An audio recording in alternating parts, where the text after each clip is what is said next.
कृष्ण। लोग कल की कथा में भगवान से सुन रहे हैं कि गुरुदेव को अपना केवट बनाकर पतवार का संचालन करना चाहिए।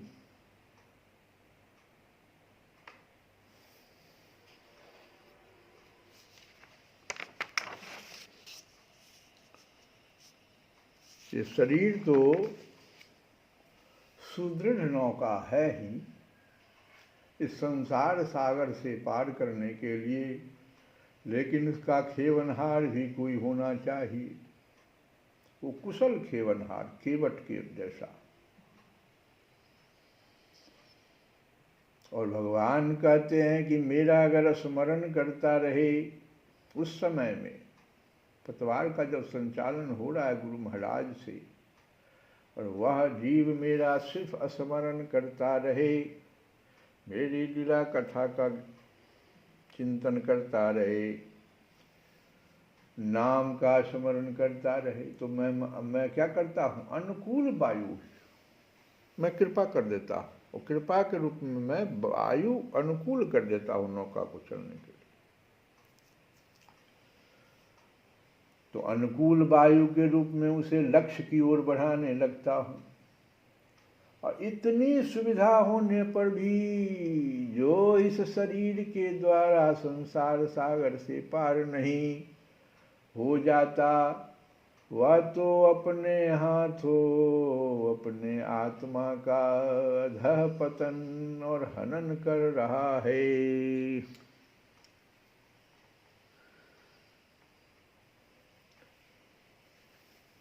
फिर भगवान आगे कहते हैं कि प्रिय उद्धव, जब पुरुष दोष दर्शन के कारण कर्मों से उद्विग्न और विरक्त हो जाए, तब जितेंद्रिय होकर वह योग में स्थित हो जाए और अभ्यास आत्मानुसंधान के द्वारा अपना मन मुझ परमात्मा में निश्चल रूप से धारण करे। जब स्थिर करते समय मन चंचल होकर इधर उधर भटकने लगे, तब झटपट बड़ी सावधानी से उसे मनाकर, समझा बुझाकर, फुसलाकर अपने बस में कर लें। इंद्रियों और प्राणों को अपने बस में रखें और मन को एक क्षण के लिए भी स्वतंत्र न छोड़ें। उसकी एक एक चाल, एक एक हरकत को देखता रहे। इस प्रकार सत्व संपन्न बुद्धि के द्वारा धीरे धीरे मन को अपने बस में कर लेना चाहिए। उदाहरण के लिए जैसे घोड़े को, जो अच्छा सवार होता है, घोड़े का अच्छा सवार करने वाला, वो अपने बस में घोड़े को कैसे करता है। जैसे सवार घोड़े को अपने बस में करते समय उसे अपने मनोभाव की पहचान कराना चाहता है, अपनी इच्छा के अनुसार उसे चलाना चाहता है और बार बार फुसलाकर उसे अपने बस में कर लेता है। वैसे ही मन को फुसलाकर उसे मीठी मीठी बातें सुनाकर बस में कर लेना ही परम योग है। पहले घोड़े को थोड़ा छोड़ देता है कि चलो भाई यहाँ जाना है चलो, और जैसे घोड़ा थोड़ा चलता है तो उसको धीरे धीरे वो अपनी दिशा में उसको ले आता है, धीरे धीरे लेकिन लाता है। अगर मान लो जोर से अगर उसका घोड़े को कोशिश करेगा कि जल्दी से जल्दी हम उसको अपने बस में कर लें, तो हो सकता है वो सवार को पीछे की तरफ गिरा दे।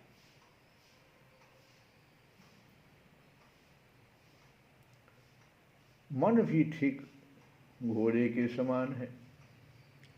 सांख्य शास्त्र में प्रकृति से लेकर शरीर पर्यंत सृष्टि का जो क्रम बतलाया गया है, उसके अनुसार सृष्टि चिंतन करना चाहिए।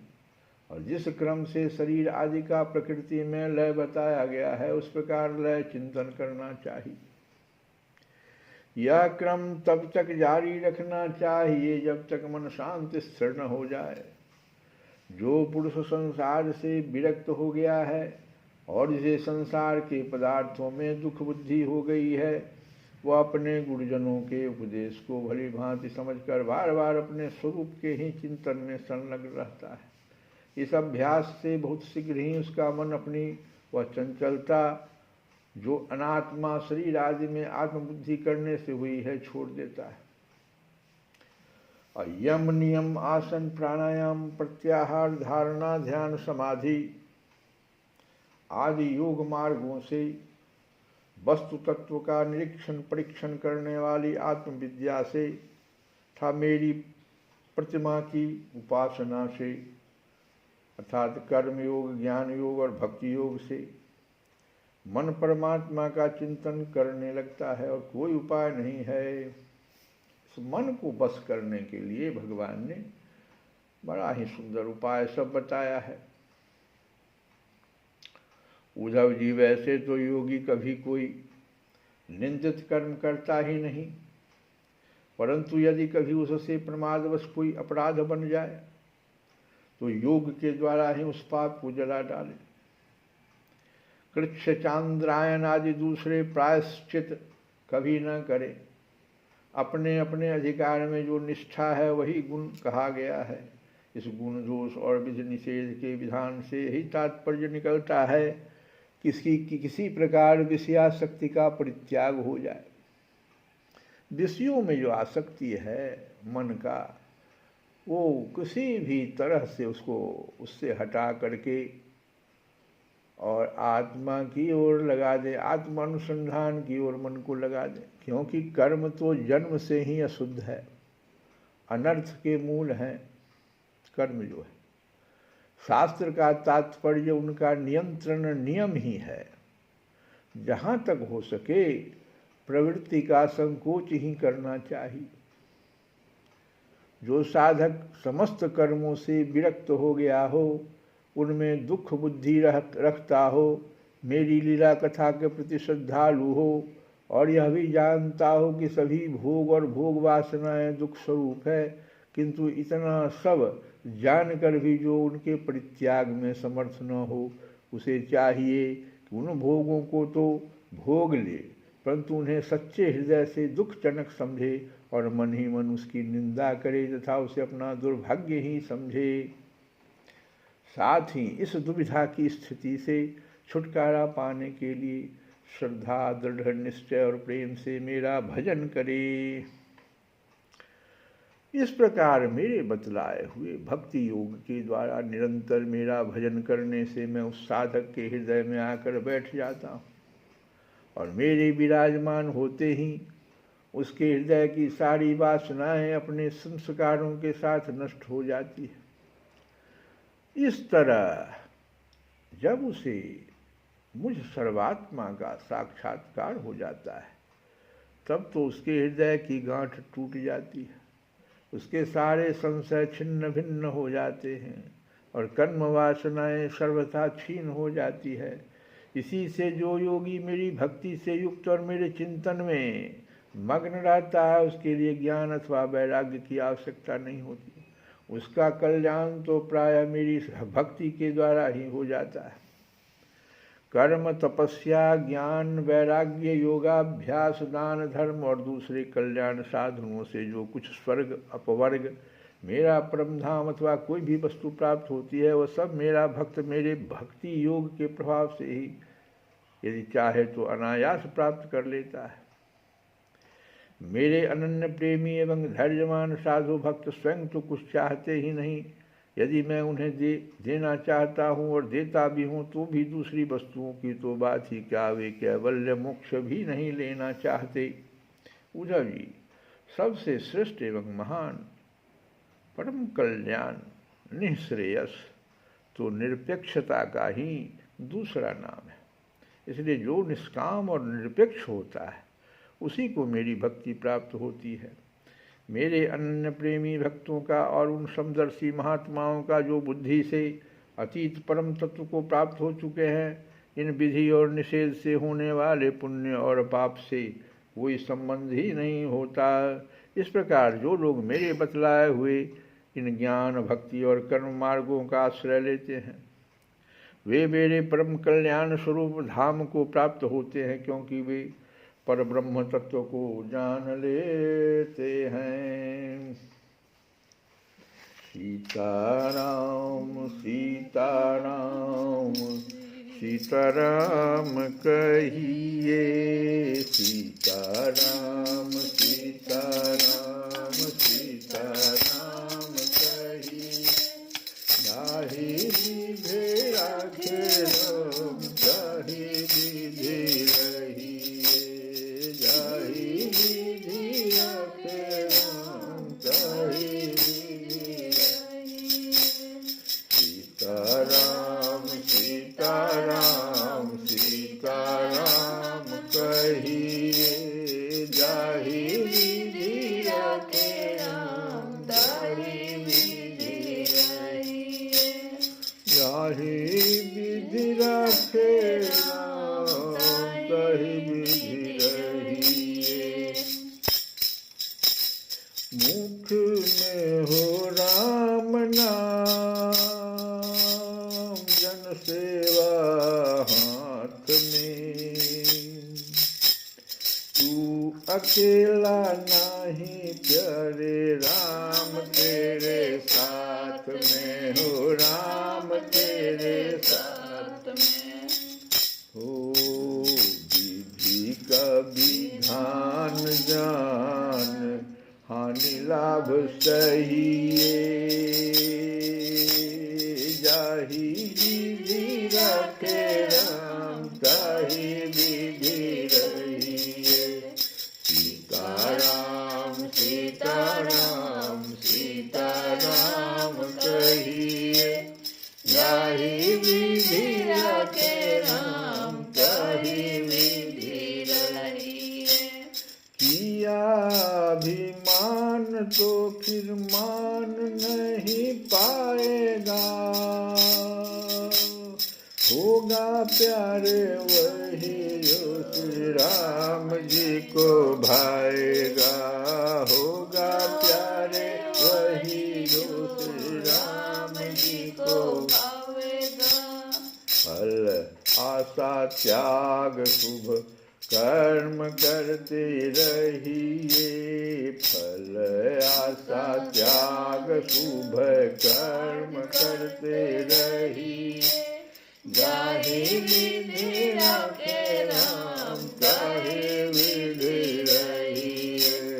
जाहि विधि राखे राम, ताहि विधि रहिए। सीताराम सीताराम सीताराम कहिए। जाहि विधि राखे राम, ताहि विधि रहिए।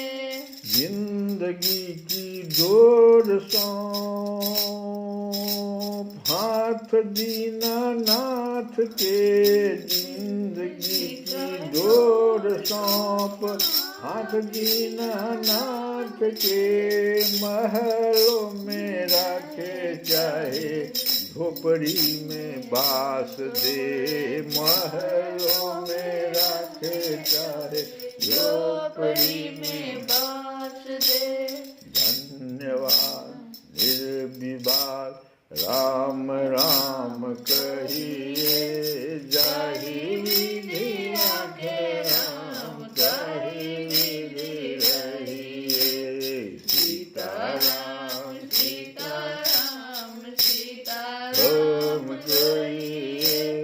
जाहि विधि राखे राम, ताहि विधि रहिए। जाहि विधि राखे राम, ताहि विधि रहिए।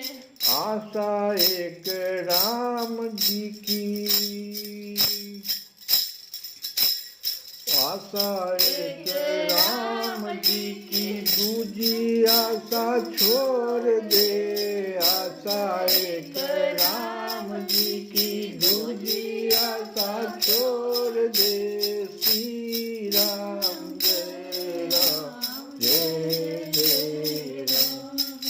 हो श्री राम जय राम जय जय राम। हो आशा एक राम जी की दूजी आशा छोड़ दे, नाता एक राम जी से दूजा नाता छोड़ दे। हो नाता एक राम जी से छोड़ दे। साधु संग राम रंग, साधु संग राम अंग अंग रंगिए, जाहि विधि रख राम जाहि विधि। हो साधु संग राम रंग अंग अंग रंगिए, काम रस त्याग प्यारे राम रस भरिए। हो काम रस त्याग प्यारे राम रस भरिए। हो सीताराम सीताराम सीताराम कहिए, जाहि विधि राखे राम ताहि विधि रहिए। हो सीताराम सीताराम सीताराम कहिए, जाहि विधि राखे राम ताहि विधि रहिए। हो जाहि विधि राखे राम ताहि विधि रहिए। हो जाहि विधि राखे राम ताहि विधि रहिए। श्री कृष्ण गोविंद हरे मुरारे, हे नाथ नारायण।